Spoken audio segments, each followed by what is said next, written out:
কখনোই কবে না।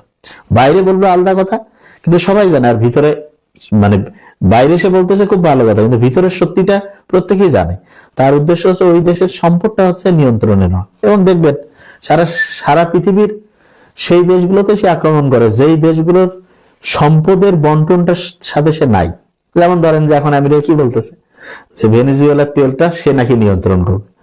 একটা দেশের সম্পদ আরেকজন নিয়ন্ত্রণ করবে, এটা কিরকম রাষ্ট্রীয় সন্ত্রাসী কার্যক্রম। এইটা করতেছে, মানুষজন কাছে আচ্ছা এটা কিছু করার নেই। তো এইটার মূল পিছনটা কি? পিছনের ইয়াটা হচ্ছে ওই দেশের রাজনীতির সাথে যারা জড়িত তাদেরকে যারা ফান্ডিং দেয়, এবং ওই দেশের একটা গ্রুপ আছে যারা যুদ্ধের অস্ত্র তেল এই ব্যবসার সাথে জড়িত, তাদের লাভ হবে। আর লস কার হবে? সাধারণ সব জনগণের ক্ষতি হবে, প্রত্যেক দেশের জনগণ ক্ষতিগ্রস্ত হবে। এটা মনে করার কারণ নাই যে যুদ্ধ হলে হয় কি, একটা দেশে যে কমন পিপল আছে তাদের মধ্যে একটা অস্থিরতা তৈরি হয়।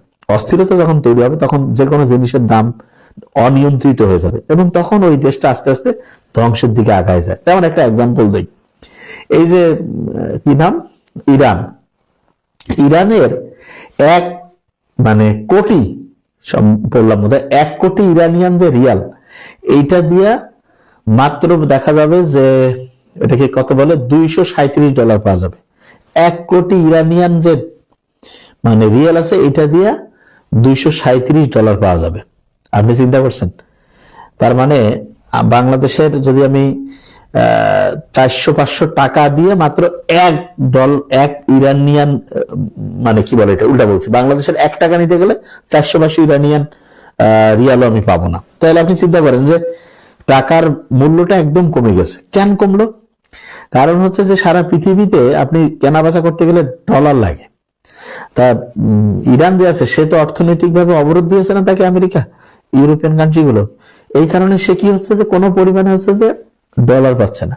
ডলার যদি সে না পায় তাহলে সে তার দেশে ডলারের সংকট হচ্ছে, তখন সে কি করে, বেশি পরিমাণ টাকা ছাপায়। এবং টাকা যখন সে ছাপাবে, যত বেশি টাকা ছাপাবে তত বেশি কি হলো, মুদ্রা বাজারে চলে আসলো, মুদ্রাস্ফীতি হইলো। এবং মুদ্রাস্ফীতি যখন হইলো তখন অটোমেটিক টাকার যে দামটা সেটা কমে গেল। তার মানে কি, মুদ্রাস্ফীতি মূল্যস্ফীতি দুইটা ঘটলো। এবং দেখা গেল ক্রমাগত যে টাকার যে ওই দেশের যে মুদ্রা রিয়াল, সেটার দামটা ক্রমাগত কমতেছে। এবং কমতে কমতে কোন জায়গায় গেছে আপনি চিন্তা করেন, 1 কোটি ইরানিয়ান রিয়াল দিলে 1 কোটি মাত্র $237 আপনি পাবেন। এবং আমেরিকা যে একটা দেশকে যখন কন্ট্রোল করে, সে দেখা যায় যে তার এই বিভিন্ন অর্থনৈতিক অবরোধ, এবং এইটাতে সুইফট বলে একটা সিস্টেম আছে। আপনারা যারা ডলার এগুলো ইন্টারন্যাশনাল বাণিজ্যের সাথে একটু ধারণা আছে তারা জানেন, সুইফট সিস্টেমের বাইরে আমেরিকা ওই দেশগুলোকে করে দিতে পারে। এবং ইরান যখন সুইফট সিস্টেমের বাইরে অর্থনৈতিকভাবে তাকে অবরোধ দিয়েছে, কোনো জায়গা থেকে সে ডলার পাচ্ছে না, তখন কি হচ্ছে, তার দেশের যে মুদ্রাটা সেটা অটোমেটিক আস্তে আস্তে আস্তে দামটা তার কমতে করতে কোন জায়গায় নামছে, এবং মূল্যস্ফীতি হচ্ছে। এতে করে হচ্ছে কি, ইরানের কোন লোক তার হচ্ছে যে ওই যে ইরানিয়ান যে হচ্ছে যে ওটাকে কি বলে যে রিয়াল, সেটা সে কাছে রাখতে পারছে না। সে চাচ্ছে আমি রিয়ালটা দূরে হচ্ছে যে যত পারি বেচে দিব। তো সবাই যদি একটা জিনিস বেচতে যায় তখন ওইটা জিনিসের দাম আরো কমে যায়। এবং সবাই কি চাচ্ছে, ওই দেশে যে স্বর্ণ রাখবো, কিছু হচ্ছে ডলার রাখবো, তার ডলার তো পাবেই না সে।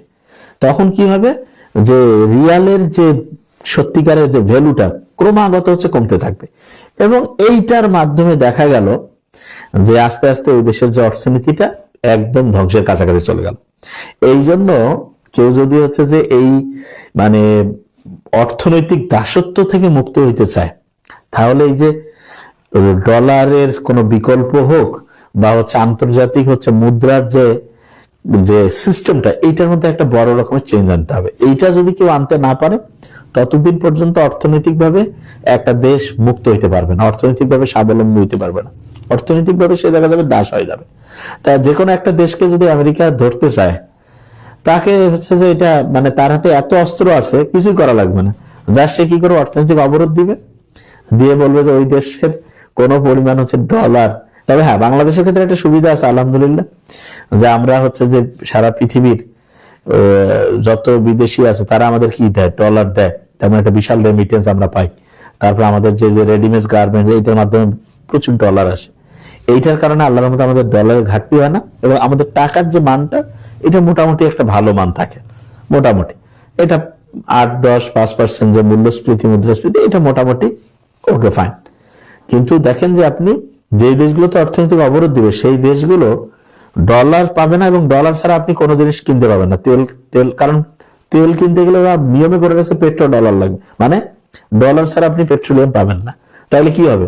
অটোমেটেড আপনার হচ্ছে যে বেশি পরিমাণ আপনি কি করবেন, তখন টাকা ছাপাতে যাবেন। টাকা ছাপাইতে গেলে সবাই কবে এত টাকা মার্কেটে আসতেছে, তখন হচ্ছে যে টাকার দামটা অটোমেটিক কমতে থাকবে, এবং তখন হচ্ছে জিনিসের দাম বাড়তে থাকবে। সবাই কবে আমি টাকা হাতে রাখবো না, টাকা আমি সবাই তখন টাকা ছেড়ে দিতে যাবে। টাকা যখন ছেড়ে দিতে যাবে তখন অটোমেটিক কি হয়ে যাবে, টাকার পরিমাণ আরো কমবে, মানে এটা একটা দুষ্ট চক্রের মধ্যে হয়ে যাবে। তো এই জায়গা থেকে যদি বের হতে চায় তাহলে পৃথিবীতে একটা সত্যিকার অর্থে গোল্ড ভিত্তিক যে ইকোনমি, এইটাতে যেতে হবে। সবার কাছে যে পরিমাণ গোল্ড থাকবে তাহলে আর কিন্তু সারা পৃথিবীতে একটা মোটামুটি অর্থনৈতিক ভাবে হচ্ছে দাসত্ব যেটা আছে সেটা থেকে সবাই বের হতে পারবে। তা আমার মনে হয় যে এই ইকোনমি কিভাবে কাজ করে এটা হচ্ছে বেসিক সেন্স, সবার এগুলো নিয়ে একটু পড়া উচিত। যে মুদ্রার পরিমাণ যখন বাজারে অনেক হয় তখন মুদ্রা, এই যে অনেকে বলে না নতুন স্কেল দাও মুখ দাও, লাভ না, এটা লস। আরো আপনি নতুন ভাবে বেতনের দাম মানে মার্কেটে বললেন যে আপনি সরকারি চাকরিজীবীদের বেতন বাড়াই দিবেন, তখন দেখা যাবে কি টাকা বেশি পরিমাণ ছাপাবেন, তখন অটোমেটিক জিনিসের মূল্য বাড়বে। এই মূল্য যখন বাড়লো তখন কিন্তু দেখা গেল যে সরকার না হয় সরকারি চাকরিজীবীদের টাকা দিল, বেসরকারিতেই তো বেশি পরিমাণ লোক থাকে, সে তো আর কোম্পানি তো তাকে এত বেশি পরিমাণ টাকা দিতে পারবে না, তখন অটোমেটিক কি হবে, কিছু লোক গরিব হয়ে যাবে। এই জন্য মূল্য যতটা পরিমাণ হচ্ছে মানে মেনটেন করা যায়, তত একটা দেশ আল্লাহর রহমতে সব শ্রেণীর মানুষজন একটা হচ্ছে যে শান্তিপূর্ণ অবস্থায় হচ্ছে চলতে ফিরতে পারে, এই জিনিসটা। আর ওই যে আমরা যে যত বড় বড় কথাই বলি, পৃথিবী এখন কন্ট্রোল করতেছে ডলার, আর ডলারের কন্ট্রোল হচ্ছে আমেরিকার হাতে, এটা বুঝতে হবে। আন্দাজে এই যে মাথা গরম করে কথা বলা আপনি, এবং প্রচুর পড়াশোনা করা উচিত। একটা দেশকে যদি আপনি অর্থনৈতিক এবং হচ্ছে যে বলা যেতে পারে মূলত অর্থনীতি যদি কোনো দেশে আপনি কন্ট্রোল করতে পারেন, ওই দেশ পুরো আপনার কন্ট্রোলে চলে আসবে। তো অর্থনীতিকে যদি আপনি শক্তিশালী করতে চান তাহলে দেশের প্রত্যেকটা লোককে স্কিল, মানে প্রত্যেকটা লোকের হচ্ছে যে কি বলে এটাকে, যে একটা দক্ষতা লাগবে, যে প্রত্যেকটা লোকের কোয়ালিটি অন্যরকম, কমন সেন্স ভালো, অনেস্টি লাগবে। তো এইরকম যদি করা যায় তখন দেখা যাবে যে বাংলাদেশের সবগুলো মানুষ যদি অসাধারণ হয়, 80% যদি আমরা অসাধারণ বানাইতে পারি, অটোমেটিক গোটা দেশটা অসাধারণ হবে। এইটা একটা টার্গেটের ব্যাপার। যেমন সিঙ্গাপুর, তাদের কিন্তু বেশিরভাগ লোকজন খুব শিক্ষিত, খুব আগে কিন্তু খুব ছিল, পিছিয়ে পড়া একটা ছিল, মানে তারা জেলে সম্প্রদায়ের লোক ছিল, মূর্খ ছিল, যেখানে সেখানে টয়লেট করতো, যেখানে সেখানে হচ্ছে ময়লা ফেলতো। কিন্তু দেখেন কয়েক দশকের মধ্যে এটা কত উন্নত হইলো। কেন? কারণ গোটা দেশ উন্নতির জন্য একজন লিডার ছিল, লি কুয়ান ইউ। সে হচ্ছে টার্গেট করছে যে আমি আমার জাতিকে হচ্ছে অসাধারণ জায়গায় নিয়ে যাব, এবং তার এরকম টার্গেট ছিল, এবং সেই টার্গেট ফুলফিল করার জন্য অসাধারণ একটা কমিটি করে মানুষজনকে উদ্বুদ্ধ করছে, এবং সবাই আল্লাহর রহমতে সেই দিকে কাজ করতে করতে একটা অন্য লেভেলে একটা দেশ চলে গেছে। তা আমার মনে হয় যে আমরা যদি দেশ হিসাবে খুব ভালো জায়গায় যাইতে চাই তাহলে হচ্ছে যে প্রত্যেকের নিজের কোয়ালিটি বাড়ানোর দিকে খুব গুরুত্ব দিতে হবে, এটা খুব ইম্পর্টেন্ট। আন্দাজে হচ্ছে এই যে ফেসবুকে আন্দাজে যা হচ্ছে যে বোঝা নাই শোনা নাই খসর মসর করে কোনো লাভ হবে না, এই জিনিসটা বুঝতে হবে। এবং পড়াশোনা খুব গুরুত্বপূর্ণ, প্রত্যেকটা মানুষের হচ্ছে কিছু না কিছু পড়া, যে সে যে বিষয়ে হোক সেইটার সাথে যদি সে কানেক্টেড থাকে তাহলে দেখা যাবে যে পিছনের উদ্দেশ্যগুলো বুঝলে, এবং আন্দাজে কোনো দেশকে সব লোক খারাপ, এই দেশের সব লোক ভালো, এটা বলবো না। প্রত্যেকটা জায়গায় ভালো লোক আছে, খারাপ লোক আছে।